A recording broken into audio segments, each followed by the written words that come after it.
In the harsh mountains of the West, where gold fever burned men's souls, true treasure was found not in creek beds but in the courage to choose kindness over cruelty.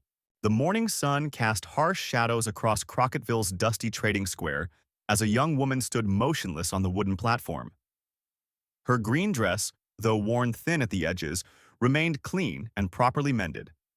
Around her, men gathered like vultures, their eyes calculating her worth as they would livestock. The auctioneer's voice boomed across the square, calling for bids with the practiced indifference of someone who had sold everything from horses to human souls. Zachary Stone watched from the crowd's edge, his weathered hands empty of coins but full of calluses from years of fruitless gold mining. The bidding started low. A sack of flour, a tin of preserved meat. The auctioneer grew impatient, praising the girl's domestic skills, her obedience, her ability to cook and mend. She never flinched, never looked away, standing straight as a pine tree despite the humiliation surrounding her like smoke. As the bidding stalled at a pathetic offer of grain and canned goods, something stirred in Zach's chest. He stepped forward, his boots echoing on the packed earth, and produced 3 silver coins and a wool blanket, everything he owned of value. The crowd fell silent, surprised by this last-minute bidder. The auctioneer's gavel came down with finality, sealing a transaction that would change 2 lives forever. The girl raised her eyes to meet Zach's gaze for the first time, and he saw neither fear nor hope there, only a quiet resignation that spoke of too many betrayals. She stepped down from the platform with dignity intact, following him to his weathered wagon without looking back at the wooden stage or the men who might have owned her. As they left Crocketville behind, dust swirling in their wake, neither spoke of what lay ahead. The cabin sat nestled against the mountainside like a weathered sentinel, its log walls chinked with moss and mud. A crooked chimney sent thin smoke spiraling into the evening sky. Zach helped the silent girl down from the wagon, her feet touching the hard-packed earth of what would now be her home. The creek nearby gurgled softly, its voice the only sound breaking the mountain stillness that surrounded them like a protective embrace. Inside, Zach set before her a plate of stewed meat and a cup of steaming tea, the simple fare better than anything she'd tasted in weeks. "You owe me nothing," he said quietly, his voice rough from disuse. "No work, no words, no debt. The door ain't locked." He gestured toward the simple wooden latch. She sat at the rough-hewn table, watching steam rise from her cup, saying nothing as he retreated to the barn. The cabin was clean despite its simplicity. One room with a bed covered by a knitted blanket too fine for such humble surroundings.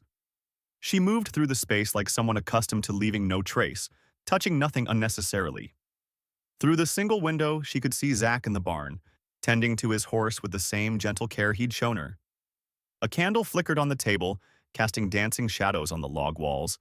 Outside, Zach stared at his neglected garden where vegetables once grew but now only cracked earth remained. His mining pan lay broken from the last storm, dreams of gold long since buried with his hopes. Inside the cabin, candlelight painted the girl's still figure in warm gold. She sat motionless in its glow, perhaps deciding whether to stay or slip away into the mountain darkness like a ghost seeking peace. Dawn found the girl kindling the stove with quiet mastery, her movements precise despite the kitchen being built for larger, rougher hands. She prepared porridge that came out too thick and undersalted, but steaming hot in the chilly mountain air. Zach ate without complaint, tasting effort more than flavor, while she watched him with careful eyes, not touching the food herself. Her presence in the small cabin felt like a held breath, waiting to see if kindness was real or just another cruel illusion in a world full of broken promises. Word traveled fast through Crocketville about the woman in Stone's cabin, whispers following Zach to the trading post like persistent shadows. Men muttered about propriety and decency, while their eyes held a different hunger entirely. Back home, she washed windows with methodical care and patched holes in the walls with scraps of green calico from her spare dress. Her presence didn't fill the space so much as refined it, like a melody that tuned silence into something more bearable than loneliness. When Zach brought her his grandmother's leather sewing pouch containing a sharp knife, needle, and thread, she touched the worn blade with something approaching reverence. Her fingers traced the handle's smooth wood, recognizing quality that had endured through generations of women's hands. She nodded with the first real gratitude he'd seen, her eyes meeting his briefly before she set to mending his torn shirt with stitches so small they seemed to disappear into the fabric, making the repair nearly invisible. The work settled into rhythm between them. He chopped wood while she tended the cabin, neither speaking much but moving around each other with increasing ease. She had a way of anticipating needs, appearing with coffee when he paused from splitting logs, or quietly setting his clean clothes on the bed.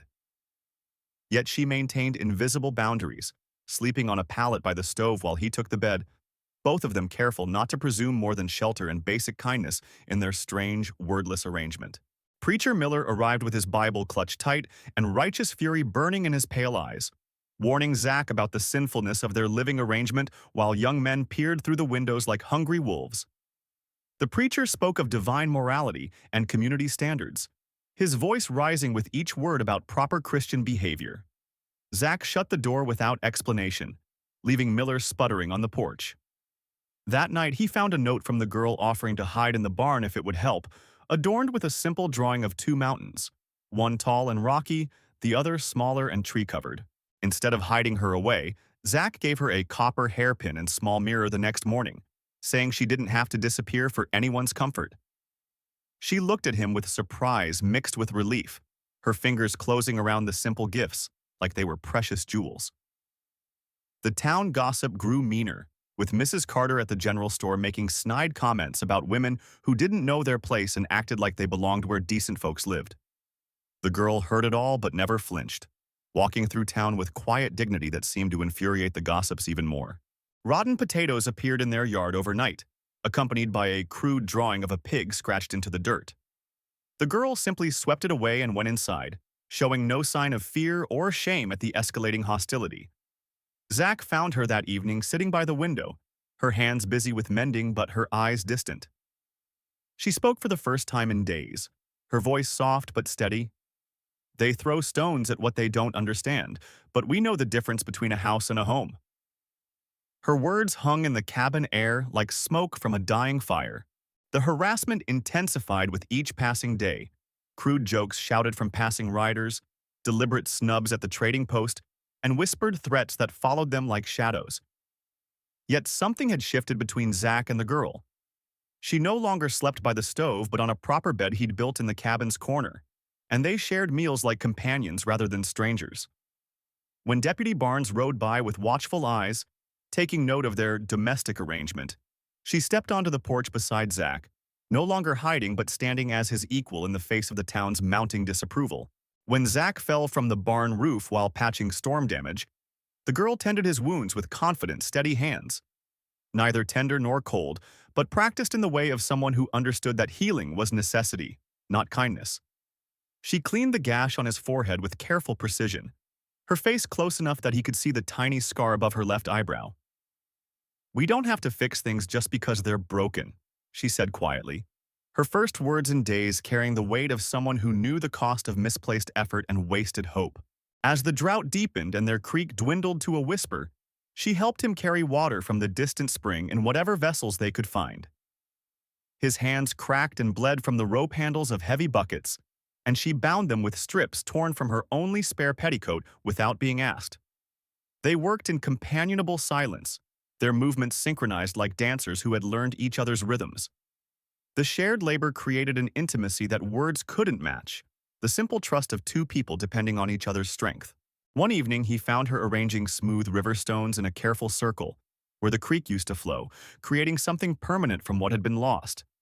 Her hands moved with deliberate purpose, each stone placed with the reverence of someone building a monument to memory. That night, she told him about her mother, who had washed clothes in a house where no one understood her language, working until her fingers bled to earn passage west. The words fell into the cabin's silence like rain on parched earth, nourishing something that had been waiting to grow. She spoke of the burned wagon where her mother died of fever crossing the prairie, her voice steady, but her hands trembling slightly as she folded and refolded a piece of mending. Zach placed his hand near hers on the table, not touching but close enough to offer comfort without presumption. In the lamplight, her face looked carved from shadow and determination, beautiful in the way of things that had survived against impossible odds. Outside, coyotes called to each other across the darkness, their voices lonely but unafraid.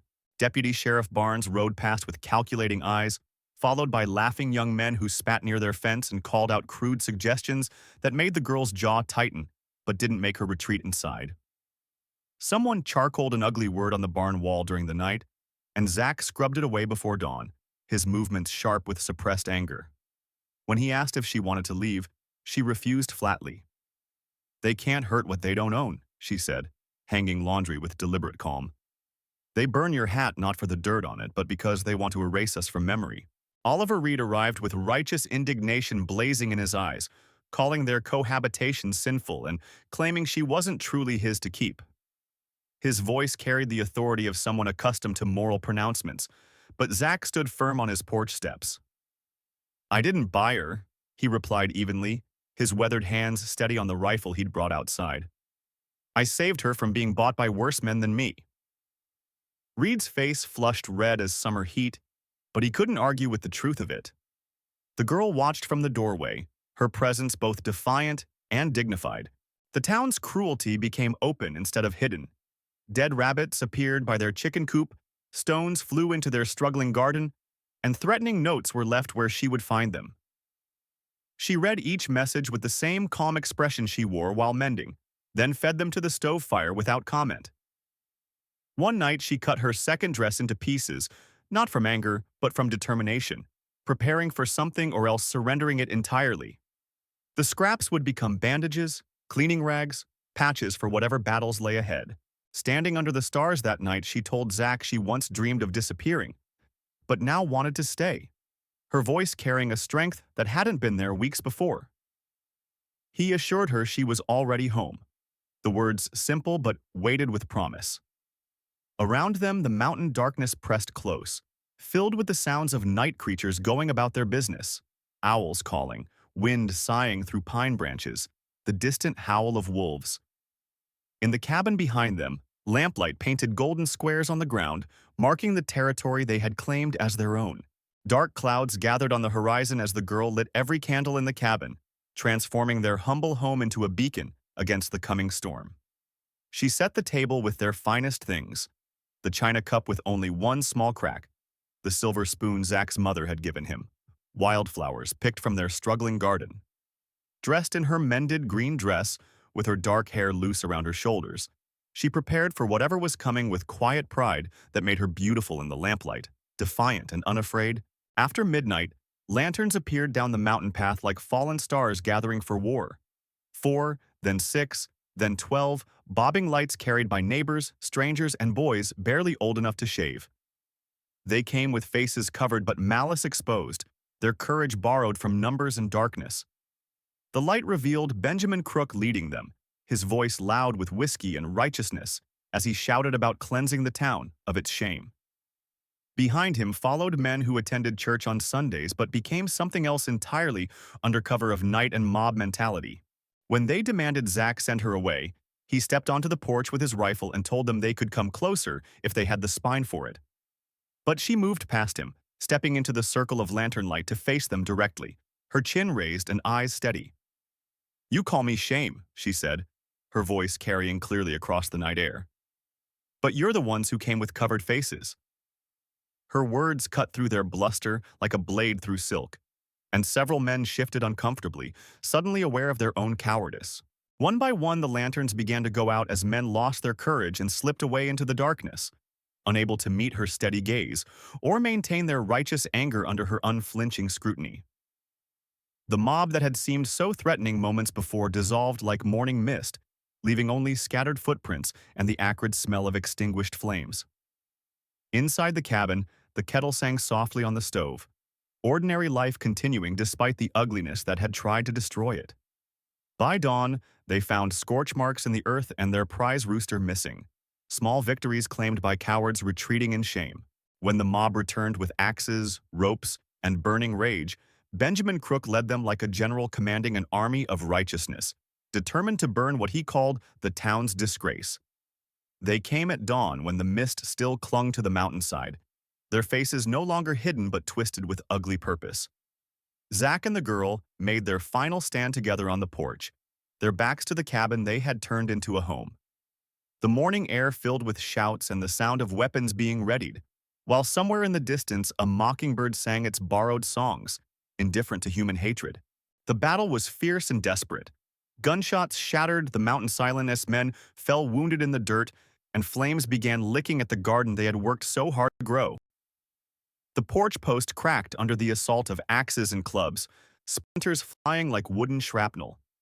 Zack fought with the grim determination of a man protecting everything he valued, while she moved with the precision of a born survivor, rolling and firing with cold resolve that surprised even their attackers. Her dark hair streamed behind her like a battle flag as she defended their small piece of peace. When a club caught Zack in the shoulder and sent him staggering, she braced him with her own strength, telling him to lean on her but watching him straighten instead, refusing to surrender even wounded. The cabin caught fire in places.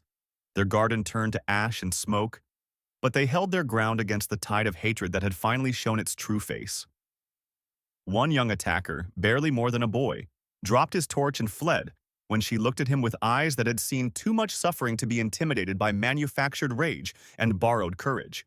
By sunrise, the fire was out, part of the roof destroyed but the cabin still standing, wounded but not defeated like its defenders. The attackers had retreated, leaving behind blood on the earth and the bitter taste of failure. 3 men lay groaning in the dirt with wounds that would heal but leave scars to remind them of the cost of mob justice. Zack leaned heavily against the damaged porch post, his shoulder bleeding but his spirit unbroken, while she surveyed their damaged home with the calculating gaze of someone already planning repairs and rebuilding what hatred had tried to destroy. With Zack wounded and half their home destroyed, she became his doctor and builder both, stitching his wounds with thread and a needle heated red-hot in the stove flame. Her hands trembled but never failed her, guided by necessity rather than medical training. She cleaned debris from cuts with gentle precision, bound his shoulder with strips of clean cloth, and made him drink bitter willow bark tea for the pain. For 3 days, she barely slept, watching over him with the fierce protectiveness of someone who had finally found something worth defending against a world that seemed determined to destroy everything good. The sheriff finally arrived a week later, surveying the ruins with weary eyes that had seen too much violence in too many small towns. He took statements, recorded testimony, but made no arrests. Only silence and shame hung over the community like smoke after a fire.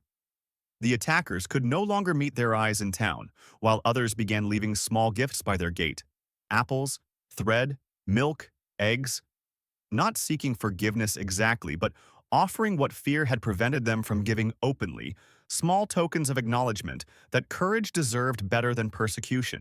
While Zack slowly healed, she read to him in her quiet, steady voice.